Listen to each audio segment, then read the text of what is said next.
ITI की सभी subject की प्रिपरेशन करने के लिए और सीबीटी एग्जाम पास होने के लिए सब्सक्राइब करें हमारे चैनल को और सबसे पहले नोटिफिकेशन पाने के लिए दबाएं इस बेल आइकन को।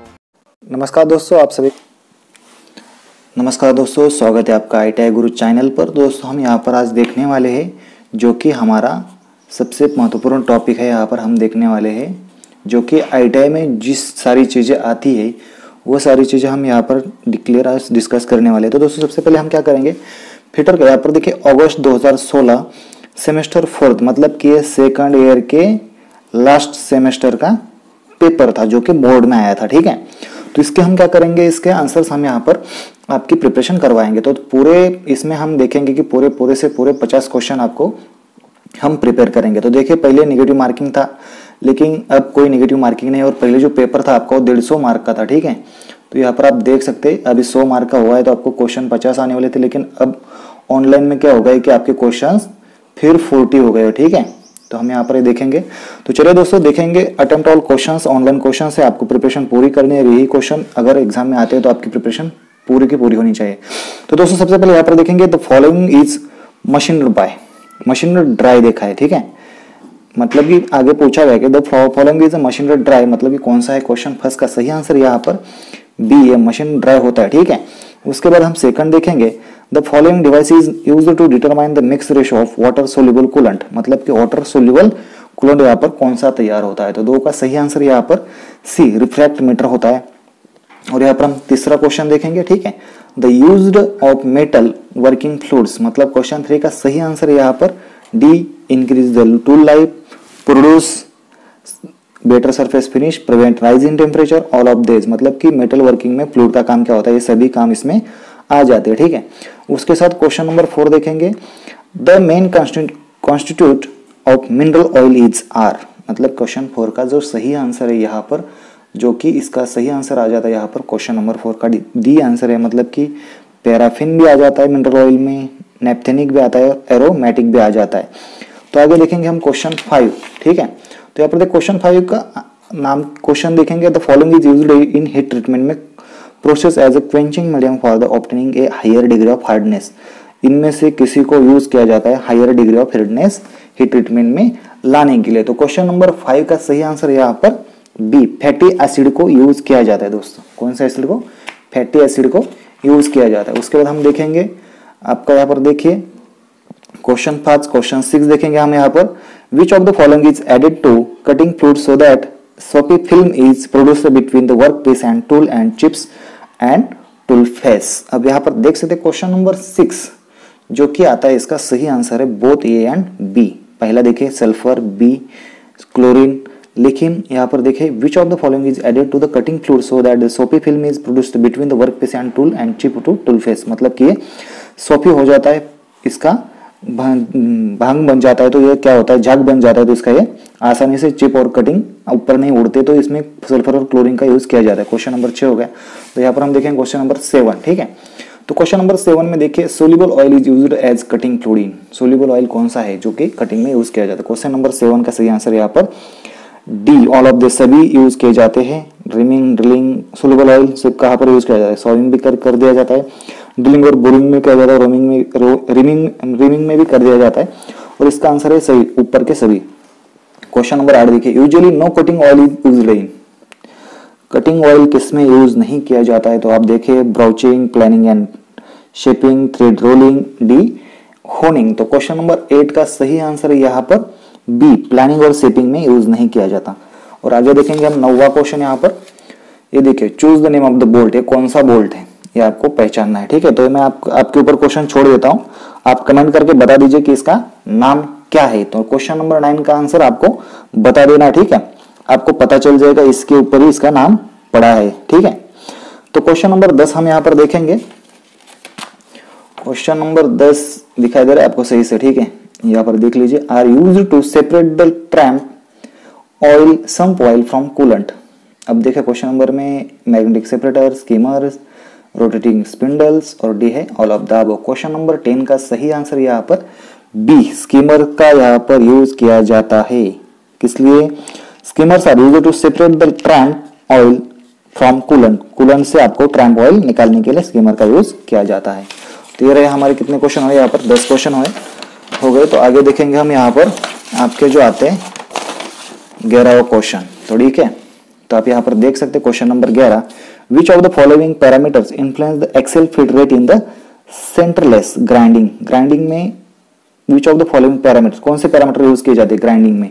तो देखिए क्वेश्चन नंबर 11 का सही आंसर है यहाँ पर डी है, सभी किए जाते ऊपर। Regulating field diameter, angle between the axles of grinding and regulating fields, speed of the regulating field, मतलब ये सभी किए जाते हैं इसमें, ठीक है। और question number 12, hydraulic oil is compressive, not at all, very much, very little, none of this. Question number 12 का सही आंसर यहाँ पर सी, ठीक है। अब देखिए power is equal to torque into क्या आएगा, टॉर्क इनटू क्या आएगा, पावर का जो रेशियो है, मतलब उसका फॉर्मूला यहाँ पर पूछा गया है। तो क्या आएगा यहाँ पर, आपका सही आंसर है आरपीएम, मतलब कि क्वेश्चन नंबर 13 का आंसर है बी। उसके बाद क्वेश्चन नंबर 14 देखेंगे, dot dot dot is prime mover in hydraulic system. कौन सा प्राइम मूवर यूज किया जाता है हाइड्रोलिक सिस्टम में। क्वेश्चन नंबर 14 का यहाँ पर इलेक्ट्रिक मोटर का प्राइम मूवर यूज किया जाता है, ठीक है। तो उसके बाद हम देखेंगे 15वां question, power of pump is equal to. अब देखिए यहाँ पर पावर ऑफ पंप की ये पूछी गई है, क्या पूछा गया है, उनका रेशियो पूछा गया है, तो पावर ऑफ पंप का। तो क्वेश्चन नंबर 15 का यहाँ पर सही आंसर है D, pressure into volume, pressure into volume.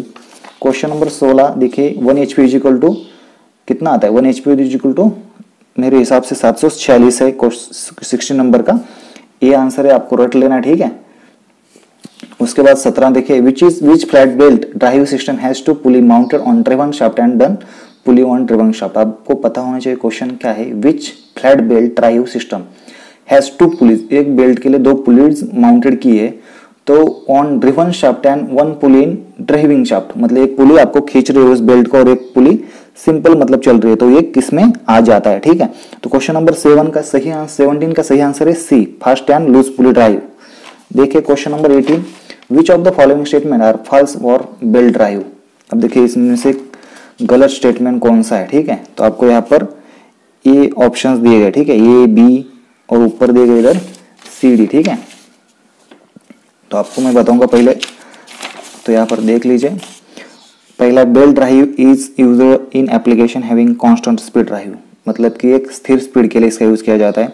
Belt drive can be used at extremely high speed, ज्यादा स्पीड के लिए इसका यूज किया जाता है। Belt drive have low power transmitting capacity, कम सबसे कम पावर ट्रांसमिट मतलब कि ट्रांसफर करने के लिए इसका यूज किया जाता है। और चौथा वाला है, belt drive need continuous lubrication, belt drive का उपयोग कंटिन्यूअस लुब्रिकेशन के लिए किया जाता है। आपका सही आंसर यहाँ पर, मतलब कि ये फर्स्ट भी सही है, उसके साथ आपका सेकंड भी सही है, यहाँ पर फर्स्ट भी और सेकंड भी सही है, और उसी के साथ आपका यहाँ पर फोर्थ सही आ जाता है, ठीक है। तो मतलब कि belt drives need continuous lubrication. Then after दो आप देख सकते हैं यहाँ पर क्वेश्चन नंबर आपका जो 18 था, उसके 18 के आंसर है डी, यहाँ पर आप देख सकते हैं इसका आंसर है डी, ठीक है। उसी के बाद हम देखेंगे 19वां क्वेश्चन में, determine the power of rating of an electric motor if it runs at 1440 RPM से अगर वो चलती है, and line shaft transmit torque 75 का टॉर्क है, एज्यूम रिडक्शन रेशियो है 1.6 का, तो आपको पावर रेटिंग निकालनी है। तो यहाँ पर दोस्तों एक गणित का मैथमेटिकल रीजन है, तो मैं इसको बाद में आपको सॉल्व कर दिखाऊंगा, लेकिन इसका सही आंसर है क्वेश्चन नंबर 19 का सी आंसर इसका सही आता है। कौन सा आंसर, 7.068, ये यहाँ पर आंसर आ जाता है, ठीक है। उसके बाद question number 20, in a simple gear train the direction of rotation of driven gear is opposite to the direction of rotation of driving gear only. अब देखिए यहाँ पर क्या पूछा है, in a simple gear trains the direction of rotation of driven gear, मतलब कि जो घुमा रहा है वो driven gear opposite to the direction of rotation of driving gear is called as, मतलब इसका नाम क्या है। तो आप देख सके इसमें से जो क्वेश्चन नंबर 20 है, इसका सही आंसर है यहाँ पर ये, even the number of idler gear are present, इसमें आइडलर गियर प्रेजेंट होता है। उसके साथ 21वां क्वेश्चन देखेंगे, why is an idler gear used in the gear trains. अब देखिए दोनों क्वेश्चन एक दूसरे के ऊपर डिपेंड है। यहाँ पर देख लीजिए, पहले में क्या बताया गया था कि even the number of idle gears are present, इसमें आइडल गियर प्रेजेंट है तो इसका काम हो जाता है। तो अभी देखेंगे इसमें व्हाई इज आइडल गियर, मतलब आइडल गियर का प्रेजेंट क्यों है गियर ट्रेन्स में। तो यहाँ पर देख लीजिए, सबसे पहली बात है कि यहाँ पर देखिए इसमें भी ये नहीं आ रहा है, तो देखिए to have required direction to rotation, मतलब कि यहाँ पर वही है डायरेक्शन टू रोटेशन। आप देखिए यहाँ पर डायरेक्शन टू रोटेशन, और इसी में भी दिया गया है डायरेक्शन टू रोटेशन, मतलब इसी के कारण इसका सही आंसर है बी।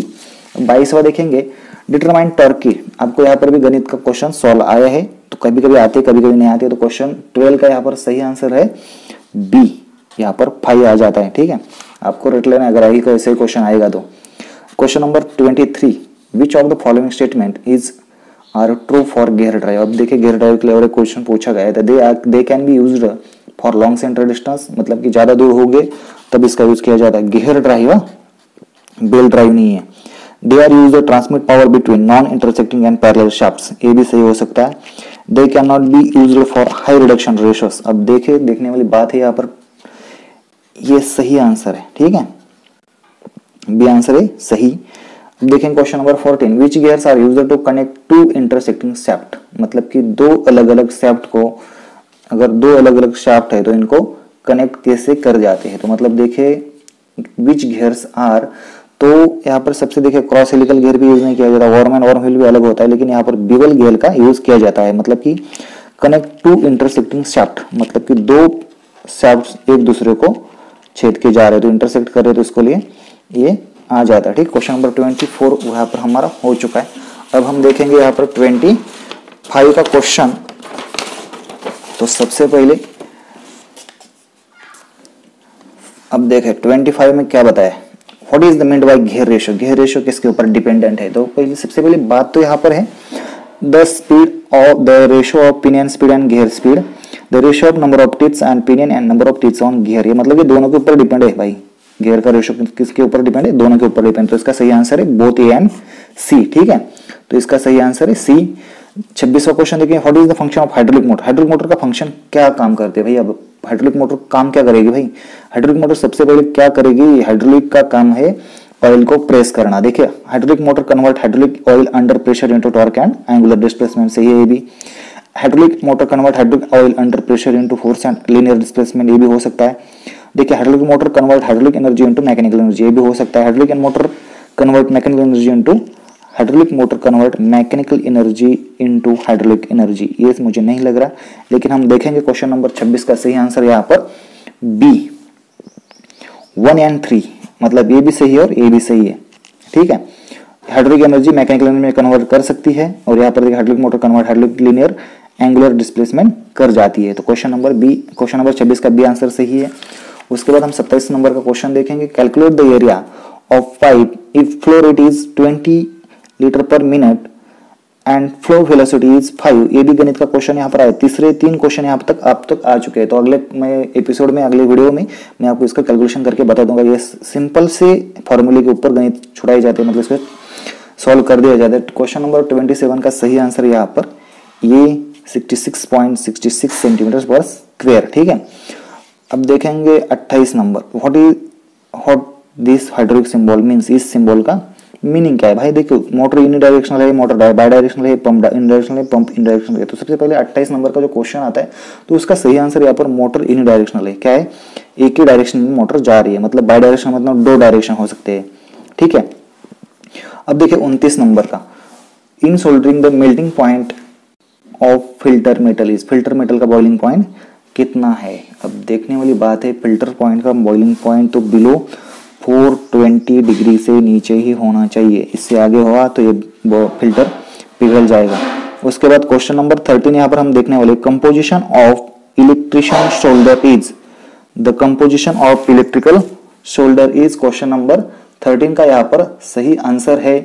लगभग आपको देख लीजिए आप, सबसे पहले महत्वपूर्ण बात यही है कि यहाँ पर जो पॉइंट आने वाला है, जो कि चीजें यहाँ पर आती है, जो कि सबसे पहले जो 29 का जो मेन टॉपिक है यहाँ पर 30 का देखिए यहाँ पर कंपोजिशन ऑफ इलेक्ट्रिशियन शोल्डर। अब देखिए लीड टीन मतलब कौन सा यूज किया जाता है, ये भी मैं आपके ऊपर क्वेश्चन छोड़ने वाला हूँ, तो आप इसका भी सही आंसर बता दीजिए शोल्डर में कौन सा कंपोजिशन यूज किया जाता है। 31 का हम यहाँ पर देखेंगे, तो 31 का यहाँ पर देख ले, the composition of soft shoulder is. देखिए 31 का सही आंसर यहाँ पर ये लीड 37% एंड टीन 63% है। ठीक है, ये 31 का है। 32 का हम यहाँ पर देखेंगे, corrosion can be prevented by. Corrosion क्या कर जाता है, मतलब करोजन को किस तरह से रोका जाता है। तो देखो अलाइन से भी रोका जाता है, गैल्वेनाइजिंग से रोका जाता है और टिनिंग से भी रोका जाता है। तो मेरे हिसाब से 32 का आंसर है आपका डी आंसर यहाँ पर सही आ जाता है, ठीक है। उसके बाद question 33 are compare to iron aluminium has. अब देखिए आयरन, ठीक है, तो क्वेश्चन 33 का मतलब as compare to iron aluminium has, इनसे ज्यादा as compare to iron aluminium has, मतलब कि आयरन और एल्यूमिनियम के कंपेयर में क्या मतलब उनकी ऑक्सीडेशन क्या है। क्वेश्चन 33 का हम यहाँ पर सही आंसर देखेंगे। इनका जो सही आंसर यहाँ पर 33 जो बता दिया गया है, 33 का आंसर यहाँ पर, ये सही आंसर यहाँ पर हायर टेंडेंसी टू ऑक्सीडाइज, मतलब क्या क्या है, हायर टेंडेंसी टू ऑक्सीडाइज। अब देखें क्वेश्चन नंबर 34। तो सबसे पहले क्वेश्चन नंबर 34 यहाँ पर हम पढ़ेंगे। तो यहाँ पर देखिए condition for good electroplating is are, मतलब कि गुड इलेक्ट्रोप्लेटिंग के लिए कौन सी कंडीशन सही है। क्वेश्चन नंबर 34 पहले देखिए पर्याय, high current density, low temperature, high concentration of metal electrode, electrolyte, और ऑप्शन नंबर डी है ऑल ऑफ दिस, ऊपर के सभी। क्वेश्चन नंबर 34 के लिए ऊपर के सही कंडीशंस अच्छे है। उसके बाद देखेंगे 35 iron is galvanized by coating with, iron को मतलब कि किस धातु से गैल्वेनाइज किया जाता है। तो यहाँ पर देखिए जाय का होता है, लेकिन इन्होंने सही से बताने के लिए बोला है। तो देखिए यहाँ पर क्वेश्चन नंबर 35 का सही आंसर यहाँ पर ये झिंक का यूज किया जाता है, ठीक है। Question number 36 which defect arise due to faulty heat treatment. Question number 36 के लिए which defect arise due to faulty heat treatment अगर हो जाती है तो कौन सा मतलब प्रॉब्लम आ जाती है। Question number over heating and burning, oxidation, decarbonization, crack, distortion and wrapping, all of this, ऊपर के सभी हो जाता है। तो सबसे पहली बात तो ये है कि क्वेश्चन नंबर 36 का सही आंसर आपको यहाँ पर चुनना है। तो इसका सही आंसर है डी, सभी ऊपर की चीजें हो जाती है, बर्निंग भी हो जाता है, डिकार्बोनेशन, रैपिंग, डिस्टॉर्शन, वो मटेरियल टूट जाता है। देखिए question number 37 in a general hardening is followed by. अब देखिए हार्डनिंग से क्या आ जाता है, मतलब हार्डनिंग तो आ जाएगी, केस हार्डनिंग हो जाएगी। क्वेश्चन नंबर 37 का सही आंसर यहाँ पर सी, टेम्परिंग भी बढ़ जाता है, मतलब ठीक है ना, उसका मटेरियल हार्डनेस बढ़ जाता है। अब देखो question number 38 this type of fastener is designed to prevent movement between shafts and fills. सबसे पहले बात तो यही है, फास्टनर का यूज क्या मतलब क्या होता है। 38 का नंबर जो कि है उसका है कीज के लिए क्या हो जाता है। अब देखेंगे 39 mechanical devices that store energy when deflected and return the equivalent amount of water energy when released is known as। अब देखिए क्वेश्चन नंबर 39 का जो सही आंसर है यहाँ पर सी आ जाता है, लेकिन mechanical device that store energy मतलब स्प्रिंग स्टोर एनर्जी करती है और बाद में उसको छोड़ा जाता है तो ये अपने आप एनर्जी रिलीज कर देती है। तो इसका क्वेश्चन सही आंसर है यहाँ पर स्प्रिंग। अब देखिए क्वेश्चन नंबर 40 का joint strength of brazing operation. अब देखिए शोल्डरिंग का मतलब कि ब्रेजिंग मतलब कि शोल्डरिंग इलेक्ट्रिशियन में होता है, लेकिन ब्रेजिंग ये फिटर की शोल्डरिंग होती है, ब्रेजिंग करना फिटर की शोल्डरिंग होती है। तो क्वेश्चन नंबर 14 का सही आंसर यहाँ पर हम जाके देखेंगे ऑप्शंस, उसके बाद हम इसको डिक्लेयर करेंगे। तो क्वेश्चन नंबर 14 के ऑप्शन देखिए, as high as in gas और आर्क वेल्डिंग में ब्रेजिंग हो जाती है, not as high as in gas और arc welding, higher than that is gas welding, unpredictable. तो इसका सही आंसर है ये, क्वेश्चन नंबर 14 का सही आंसर है, सही आंसर इसका बी है, ठीक है। तो इसका आंसर बी है। क्वेश्चन नंबर 41 का देखेंगे, which of the following is a soft solder. कौन सा है, मतलब आपको इनमें से कौन सा सॉफ्ट सोल्डर आ जाता है। क्वेश्चन नंबर 41 में सॉफ्ट सोल्डर आ जाता है, यहाँ पर ये भी नहीं है, ये भी नहीं है, ये हो सकता है लीड टीन आला, यही है क्वेश्चन नंबर, ये नहीं है। तो 41 का सही आंसर है यहाँ पर सी। 42 के transmission angle is angle between, transmission angle कौन सा होता है। तो 41 का सही आंसर यहाँ पर सी, आउटपुट लिंक एंड कपलर, ठीक है। 43 देखिए, what is the hydraulic symbol, ये सिंबल कौन सा है, मतलब 2 पॉजिटिव, ये देखने वाली बात है, यहाँ पर आपको सभी को पता पढ़ाया होगा, लेकिन कोरोना की वजह से आपको ये चीजें नहीं पढ़ाई गई तो आपको प्रॉब्लम हो सकता है। लेकिन 43 का what is the hydraulic symbol means, मतलब कि 43 के जो सिंबल देगा उसका सही आंसर है ई, इसका आंसर है ये। तो मैं आपको बताऊंगा 4 पोर्ट है, 1 2 3 और 4 पोर्ट है, 2 पोजीशन है, मतलब एक इधर जा रही एक इधर आ रही, और इनकी भी ये 2 पोजीशन यहाँ पर दी गई है, ठीक है। तो इसका सही आंसर है ये। उसके बाद हम देखेंगे क्वेश्चन 44, ठीक है। Module of gear is, gear का मतलब कि मॉड्यूल कौन सा होता है, ठीक है। तो यहाँ पर देख सकते हैं 44 का सही आंसर यहाँ पर AD/T है, डायमीटर अपॉन थिकनेस, यही हो जाता है। और 45 हम देखेंगे यहाँ पर, जो कि क्वेश्चन नंबर 45 लास्ट 5 नंबर वाला है क्वेश्चन। देखिए, when screw threads are to be used in situation where power is being transmitted in one direction only, then the screw thread suitable for this will be. मतलब कि अगर power is transmit करनी है तो उसके लिए कौन से स्क्रू सुटेबल है, ठीक है, मतलब कि कौन सी स्क्रू की। तो क्वेश्चन 45 के लिए सही आंसर है यहाँ पर आप देख सकते हैं, क्वेश्चन नंबर 45 के लिए स्क्वायर थ्रेड नहीं, नकल थ्रेड नहीं, एकम थ्रेड नहीं, और यहाँ पर है बटरेस थ्रेड, मतलब पावर ट्रांसमिशन के लिए बटरेस थ्रेड यूज की जाती है। अब देखेंगे 46, विच of the following materials has B maximum ductility. 46 में मैक्सिमम डक्टिलिटी किस में होती है, माइल्ड स्टील, कॉपर, एल्यूमिनियम या जिंक में। तो सबसे ज्यादा डक्टिलिटी होती है कॉपर में, तो इसका यूज यहाँ पर किया जाता है। 47 देखेंगे, द स्लीव और muff coupling is design as. Muff coupling को किस मटेरियल से डिजाइन किया जाता है, तो 47 का सही आंसर यहाँ पर डी, हॉलो शाफ्ट की वजह से, हॉलो शाफ्ट की डिजाइन की तरह से इसको मप कपलिंग को डिजाइन किया जाता है। 40 देखें, in flange coupling the flange are couple together by means. अब देखिए, flange coupling the flange are couple together by means, मतलब किस वजह से कि एक दूसरे के साथ जोड़ा जाता है। तो 48 का सही आंसर यहाँ पर बी आंसर है सही, यहाँ पर बोल्ट एंड नट्स के हिसाब से आपको फ्लैंज और कपलिंग को जोड़ा जाता है। अब देखेंगे 49, बोल्ट एंड नट्स से जोड़ा जाता है, ठीक है ना, आप सभी को पता ही है, आप दो खेत में पानी तो देते होंगे, तो यहाँ पर देख लीजिए 49 में जो पहला वाला था ये था। और अब देखेंगे an open belt drive is used when, मतलब कि ओपन बेल्ट ड्राइव आपने तो पता ही होगा, चक्की में इसका यूज किया जाता है। तो ड्रिवन शाफ्ट 49 का जो सही आंसर है यहाँ पर बी आंसर आ जाता है। यहाँ पर shaft are arranged parallel and rotate in the same direction, मतलब कि दो शाफ्ट पैरेलल रखे जाते हैं और ये पैरेलल चलते हैं, मतलब कि ऐसे ही चलता रहता है, ये ओपन बेल्ट ड्राइव हो जाता है। तो आपको पता होना चाहिए, आपको थोड़ी हिंदी में भी पेपर आ जाता है आगे एग्जाम में, ठीक है। अब देखेंगे लास्ट वाला क्वेश्चन जो 50वां है, when bevel gears connect two shafts whose axes intersect an angle greater than a right angle and one of the bevel gear has the pitch.